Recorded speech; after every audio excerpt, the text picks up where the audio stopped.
Hi everyone, this is UrbanEBB, and I'm your host Rico Figliolini, here in the city of Peachtree Corners, actually the podcast room of Curiosity Lab. And I have a great guest here, visiting from Amsterdam for a German-based company, and this is Claudiu Tanasescu. Just want to make sure I pronounce that. Thank you. And he's CEO of Solid-3D. He's actually visiting this week in March for a trade show. That's one of the biggest trade shows here. I think it's called Robotics 224. Yeah. So he was sharing some insight from there and working with partners there in that show. So appreciate you giving us some time. Thank you so much. Good to be here. Yeah, you have a great company, and Curiosity Lab is always a great fostering place to host and base companies out of here in the U.S.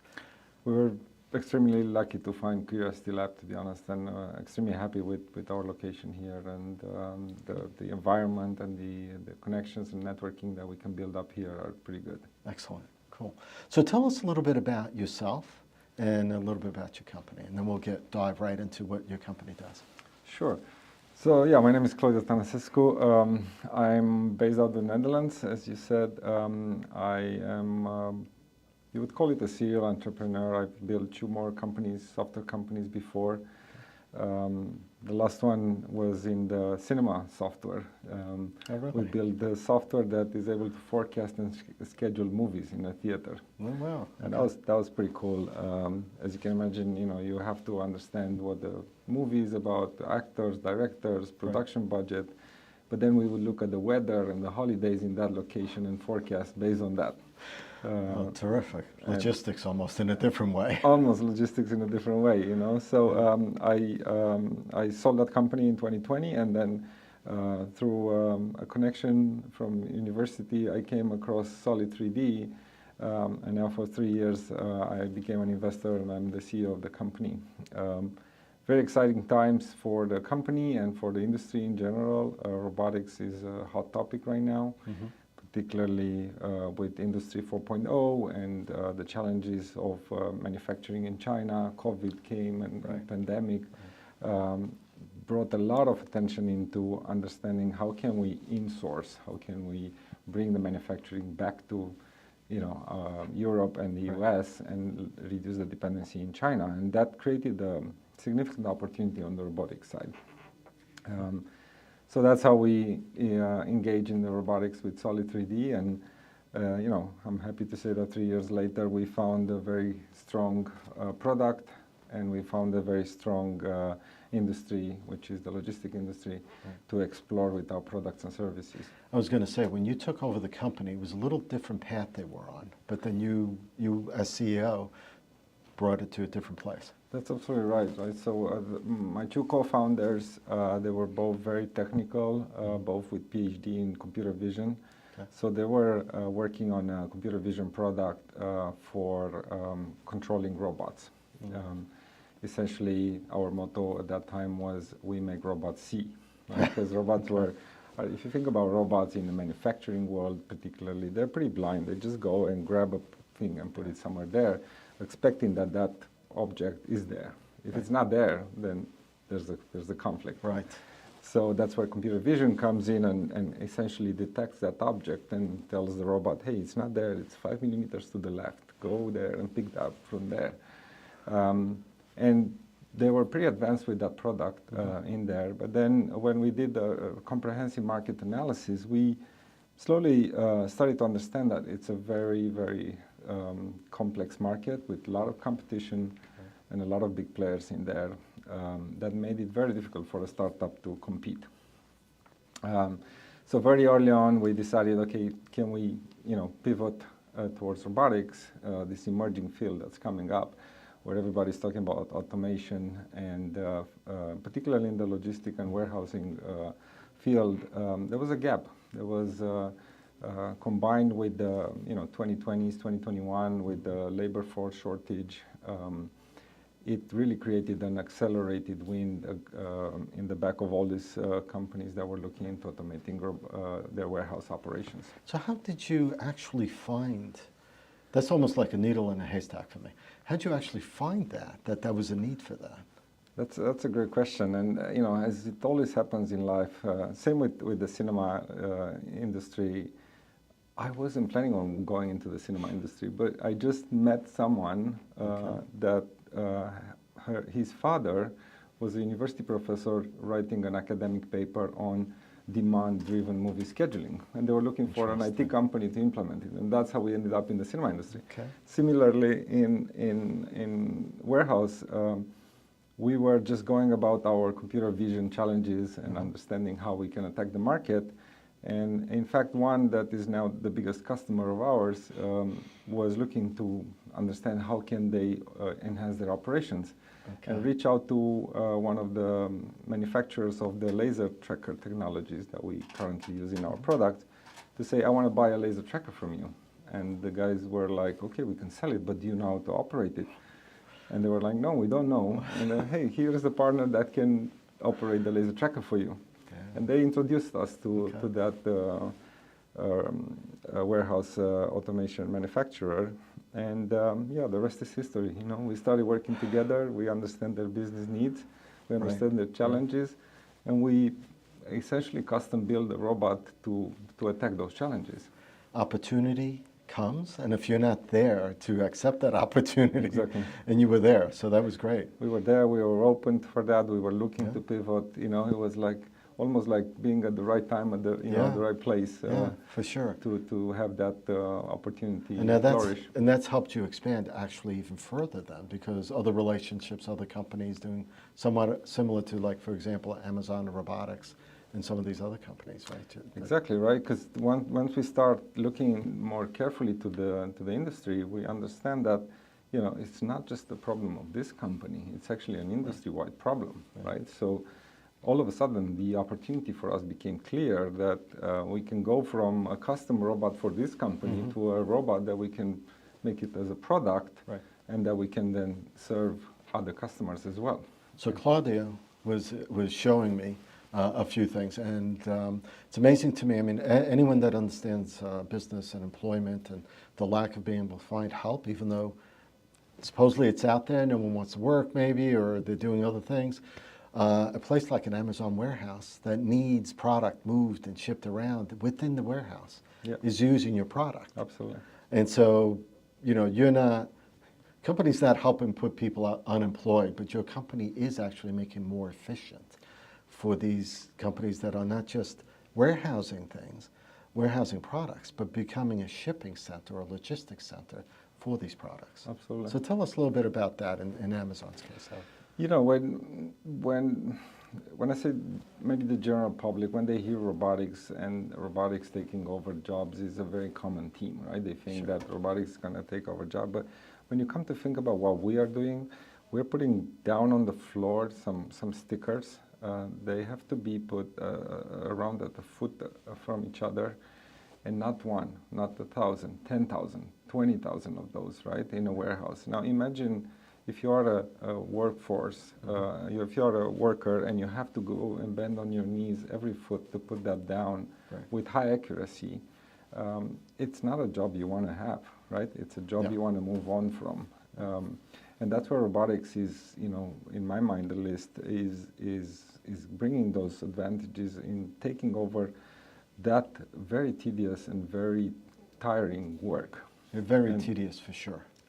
And it has to be accurate. And it has to be accurate, right? That's a very strong argument. And you know, I mentioned my previous companies, but in my entrepreneurial experience, I've never had a much easier sales pitch, right?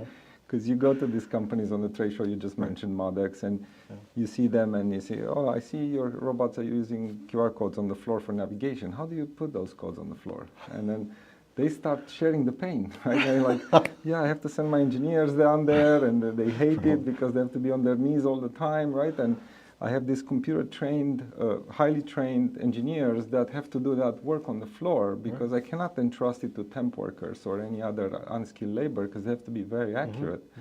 So when I tell them that I have an automated solution for that, I have a robot for that, their eyes open like that, you know, like they really understand that this is something that can help them immediately. So let me ask you this, because what comes to mind right now then is, you have a warehouse, 100,000 square feet, So it's probably more than 10 or 20,000 stickers that have to go. Correct. They have to go really accurate, really correct. Things change and move in the warehouse. Does that ever happen where you have to shift sometimes, where you have to, because of expansion or other things come into play? Mm-hmm. And how fast can your company, Solid-3D, meet that? Like, I know you're using coding, AI and stuff, but how fast can you deliver on these things? Yeah, that's a good question, and indeed the reality of the field is that they design the warehouse to the best of their abilities, but obviously economic environments change, and then they have to change. Yeah. Typically, when that happens with our customers, what they want is they want to expand usually, right? Okay. And they want to add more of those codes on the floor so that the robots can travel further away, or they design a new pickup station over there and they need to get the robots in there. So that's when they call on us and we come in with our robots and our technology and we do it for them within a day. We're done. So the way you showed me on that video was like these scalable storage units. Rex, yeah. And the robot goes underneath it, lifts it, and then moves it based on the stickers on the ground. That's correct. So when inventory changes, when other things change, stickers can stay there, but the data code may change somewhere in the background, no? Absolutely. So stickers are there. What usually changes is that whatever it's loaded on that rack can change, right? Okay. So changing inventory and changing the layout is two different things that in such particular work case, and for example, Amazon is a great example of how they are able to leverage the whole space, right? Like the whole warehouse is completely from day one designed to accommodate for that. And then anticipate any sort of further growth in there by just adding another rack and another robot on the same grid, on the same code. Right. So it's whether it's a fraction of an inch or a fraction of a centimeter. You're actually meeting that demand to be able to get the most efficient use out of that piece of property, Exactly. out of that floor space. So just to give you a little bit of perspective about the accuracy level that we're able to achieve with the robot, our system, right, robot and laser combined, are able to place anything in that 100,000 square foot warehouse within 1 millimeter precision, right? So within a hair pin kind of precision anywhere on that warehouse, right? And that's extremely powerful. I think the things I was reading over the last couple of years of Amazon warehouse, just because they're the biggest thing on there, right? I mean, there's Walmart, there's other types of warehouses, IKEA and stuff. But the fact that the efficiency of being able to pack products within a space is one of the biggest things that they were looking at. And plus, in a normal warehouse, you have sections, right? This is where the shades are. Correct. This is where the lamps are. But in an Amazon warehouse, heck, it's not like that, right? No. Products are mixed in, and the system knows how to get what it needs to where it's going, and part Absolutely. of that is you, right? Absolutely, and I always give people this sort of visual example of what really happens the moment you press that buy button on the Amazon website, right? Like the second you finish that purchase and you confirm your order, that order arrives at the nearby distribution center, they call it, and one robot is already on its way picking up one of those racks with your product in it, you know? And it brings it to a human operator, it's called a pickup station. That human operator would grab it from the rack and put it on another conveyor belt that sends it down to packaging, and it's on its way to you, right? This is why you can order at 7 a.m. and get it by 11 a.m. sometimes. That's for sure. You know, it's an extremely efficient system, and it's all revolutionizing the way we do online e-commerce. So when companies use your equipment, are they buying it to use, or is it temporary projects, project by project? Yeah, so our business model is really providing services to those companies. We do not sell the robots. Okay. We come in with our robots, our technology, and our people on site, and we do the work for the customer, and then we take our equipment and leave and go to the next customer, right? So it's a lot of traveling because we are all over the U.S. We're just doing a project right now in Nevada and another project in New Jersey, right? So all over the U.S. And we travel on site. We stay there to do the job. A job would take anywhere between 3 days to maybe 3 weeks. Okay.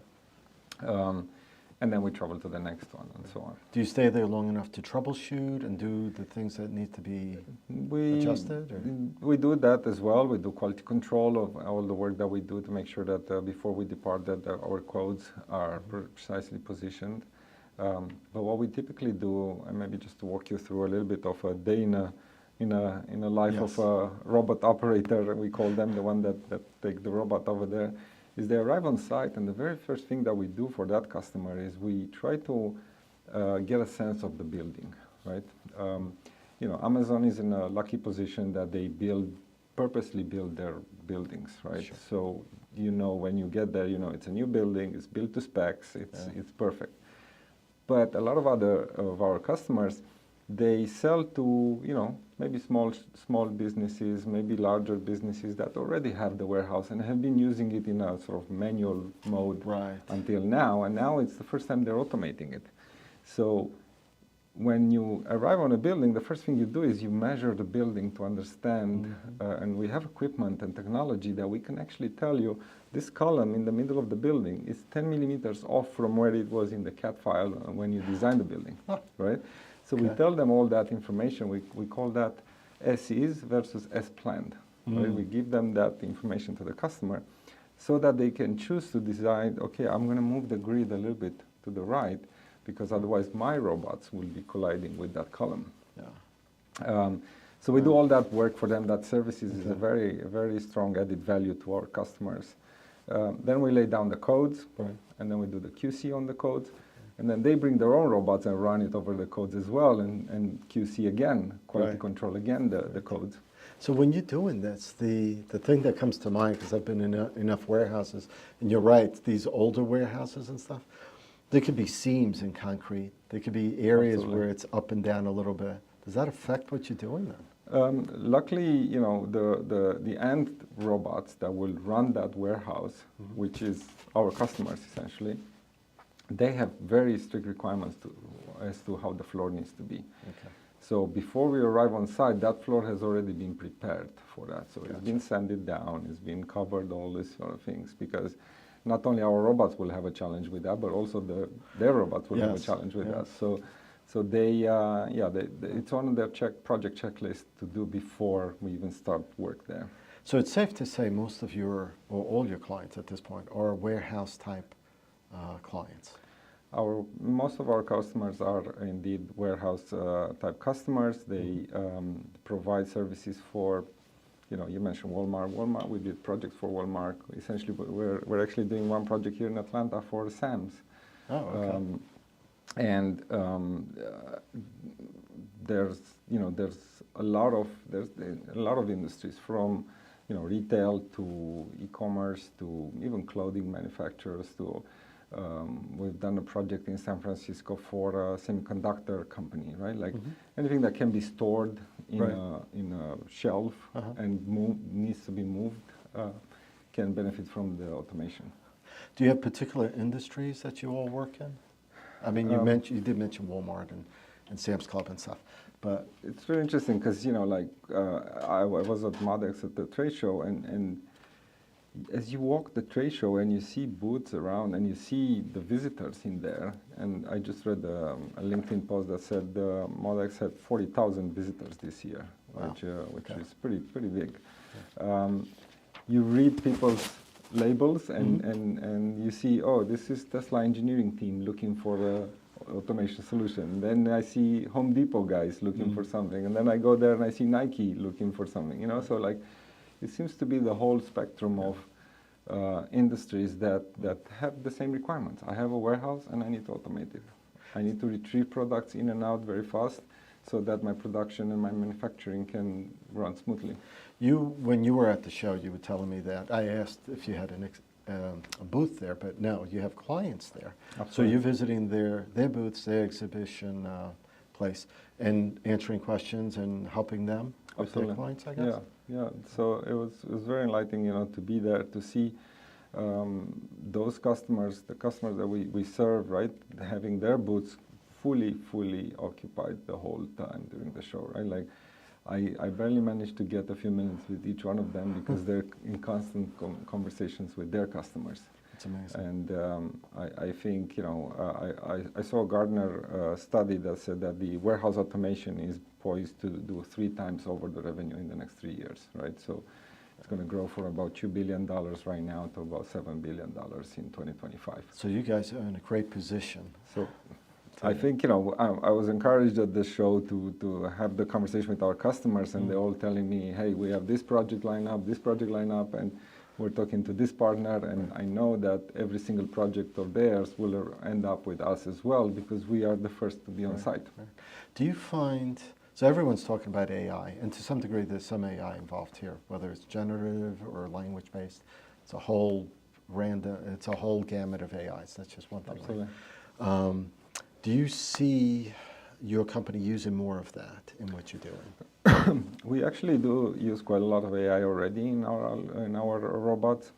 Just to give you an example, when we approach a site, a warehouse, there are columns I mentioned earlier, but there might be other obstacles on the way, and we use computer vision and AI to determine what is the best path for the robot to navigate on. Okay. And that's already a very basic usage of AI nowadays. Sure. You know, like I visited this company at a trade show called Agility Robotics that does those humanoid robots, right? That are able to pick up things and take them over there and walk on 2 legs. Yes.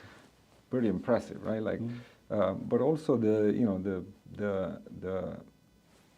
spectrum of AI applications in the logistic world, it's just mind-blowing, right? Like anything from unloading a truck, right? Yeah. Like you have a robot that will essentially come into the 18-wheeler and be able to grab the packages by itself and ship them down a conveyor belt. Wow. I can see a big tractor trailer with having these codes embedded on the floor bed of the trucks. Luckily, you don't have to do that, but you just, you know, they use computer vision for that. They find out where they are, and if you think of it, an 18-wheeler, it's a very compact space. Yes. And you just have to, you just see flashes from time to time as the robot is reading the space. And then it knows, okay, I have a box over there, I'm going to go, there's a vacuum grabber that grabs it and puts it back on the conveyor belt to be shipped out of the truck. I could see this working even in military applications, when they talk about logistics of military equipment and supplies and stuff. Absolutely. And keeping track, which is probably one of the biggest problems they have. Absolutely. So another very strong spectrum of that is called robot pickers, right? And it's essentially, imagine a tray of products coming down the product line, and you need to take them from the belt and put them nicely, orderly in a box for shipping, right? Like it can be anything from candies to pharmaceutical to whatever. And then this robot is able to take a picture of the product, then know exactly where it is, grab it, and put it exactly in the slot in the transport case that you want to have it, right? So it's this kind of combination of computer vision, artificial intelligence, and robotics that is going to, you know, change the way a lot of things operate. So this is a bit of science fiction coming true, if you will, right? Near future stuff. Do you see challenges ahead, though, in the next 3 or 4 years in the business world that you're in? Challenges that you can address, maybe even. You know, I think there are 2 types probably of challenges that I see. One is, how do you make sure that you get the man and machine working together, right? It's, I mentioned to you earlier, there are warehouses where no human comes in, right? The robots move with 5 meters per second. They will run over you if you go in there, right? And you want to have that because you want to have that level of efficiencies. But you also want to have the flexibility of having a human change things on demand. So that collaboration of man and machine working together, I think we're getting there, but we're still a little bit far away from that. The way they solve it today is that they slow the robots down because they do extra careful when humans are around. Yeah. But I think as the computer visions become much more powerful, you can then interact faster. And I think also to that point, ChatGPT has been a revolutionary technology. You know, I can not even comprehend that's been only 1 year on the market, but that combination of ChatGPT like power with a robot. Can you imagine? It would change the world. I don't know if you've seen it. Yesterday, a demo popped up on Twitter from a company called Figma, I believe it's called, that they combine a ChatGPT with a robot, and you can actually talk to the robot. Really? What do you, in the demo I was saying, what do you see towards the robot? And the robot was like, I see a table with an apple on it, and I see you standing next to the table. Like the robot can understand that. Wow. And then the guy says to the robot, I'm hungry. And the robot is able to grab the apple from there and offer it to him in a very natural motion. Yes. Of, I haven't seen that and one that yet. has not been pre-programmed in any way, right? Okay. It's that human language barrier that so far computers have not been able to overcome, that now with ChatGPT alike and large language models, it's going to be less of that of a barrier. It's interesting how we are going away from coding. People won't eventually need to know Sysquel or any of the other coding. Yeah. It just all be plain language-based coding. Absolutely. I mean, the things that Tesla are doing in this field, it's just on self-driving cars, right? Yes. It's unbelievable. I don't know if you're following that, but they've actually, they've been working on this problem for probably about 10 years right now.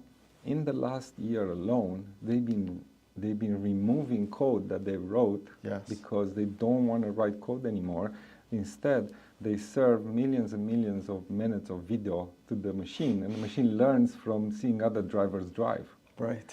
So you don't have to write code to say to the machine, stop at the stop sign. It will learn from 100,000 videos of cars stopping at the stop sign that it has to stop at the stop sign. Yes. Then that makes more sense. It's like almost like a child learning. Exactly. Right. It's very human-like learning in training those models, in training those neurons, electronic neurons, if you want, to learn like a child and then apply the same rules that you are doing, right? Because that's what the child does. He looks at you, you brush your teeth in the evening. I need to do the same, so things like that. If anyone has kids, they know that you can't just teach them something and say, you do it this way, because they pick up all your bad habits. Absolutely, absolutely. So you need to no, please unlearn that, unlearn that. So it's just amazing how fast things are going. So, you mentioned coding, because that triggered me, because you mentioned coding nowadays. It's actually going to a place, the world is going to a place, the technology world is going to a place where you don't need to code anymore. You just need to have enough data to support knowledge, and then the computer will learn it. Yes. As long as you have an NVIDIA chip, it might work well, but...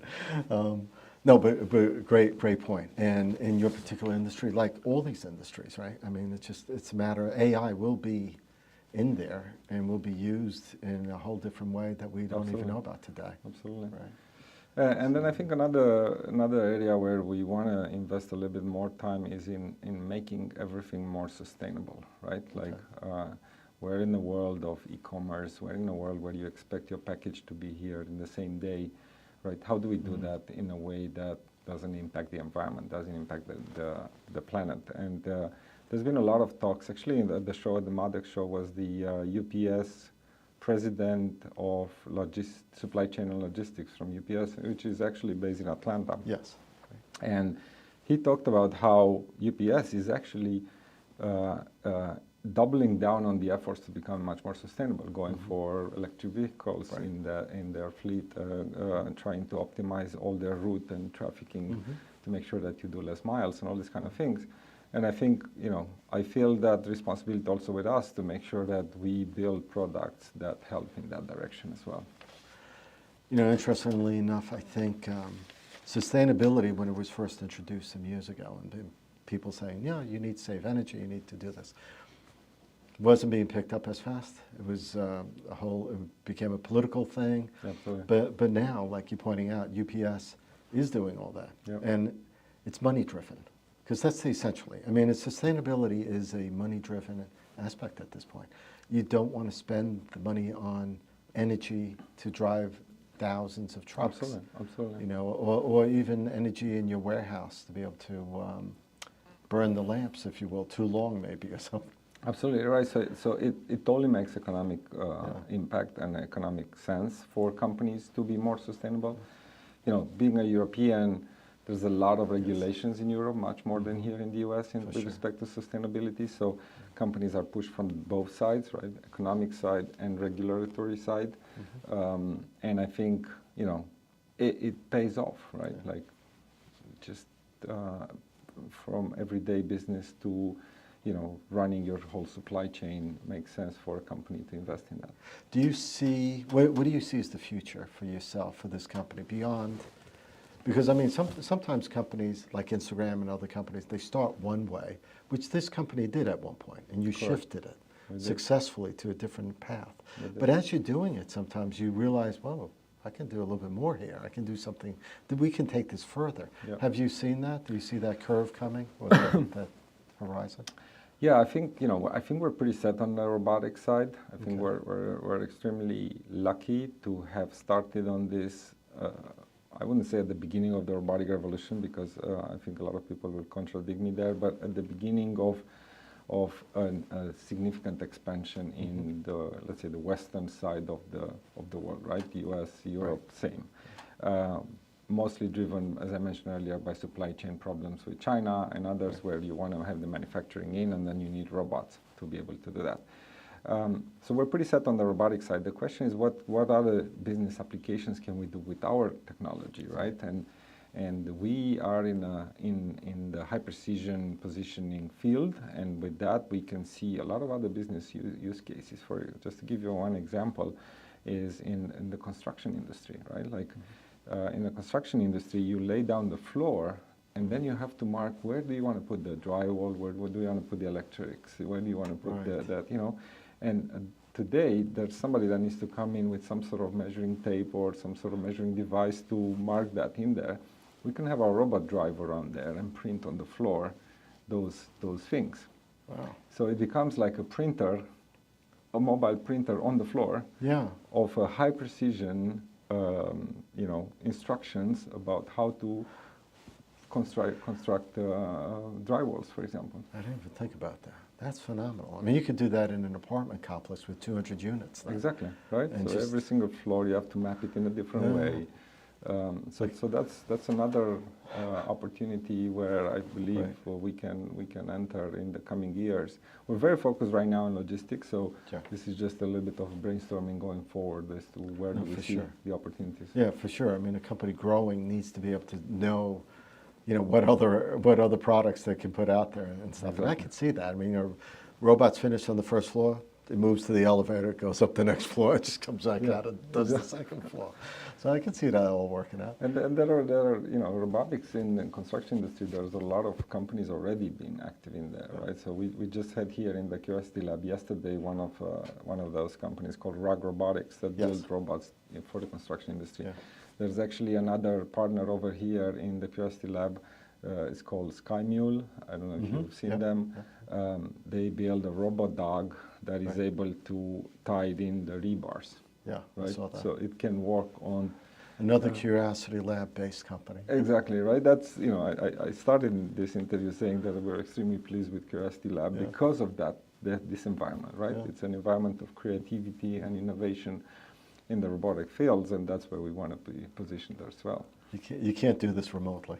You cannot, no, you cannot. And maybe just on that to mention, 2 days ago, I was invited at the Georgia Aquarium by a group that you know, is affiliated with Georgia Tech, and they just launched a non-for-profit initiative called Robot Georgia. It's maybe something that will be interesting for you as well to interview them. They want to build sort of an environment to stimulate the robotic field in Georgia and Atlanta. That's an excellent idea. It's really an excellent idea, and you know, I'm happy to be part of that and try to contribute in that respect. Excellent. We've been speaking to Claudiu Tanasescu. Very good. Tanasescu. This is Rico Figliolini. My name's just as long. Italian heritage, but born here in the States. This has been a great conversation. I loved finding out more about your company and where you all are going. Anything else you want to share, or a website that we should know about? I'll have some of the stuff in the show notes, but feel free. No, definitely. I think we have seen some great opportunities ahead of us, and we plan on expanding into the Atlanta area. So we're always on the lookout for great talent, right? So if you have a passion for robotics, if you like to learn more about how we can automate the warehouse solutions in the future, please reach out to us. We're always on the lookout for great people. Are you taking interns? Absolutely, yeah. Okay, yeah. cool. All right, thank you again. I appreciate your time with us. Thank you so much, Rick. And thanks everyone for listening.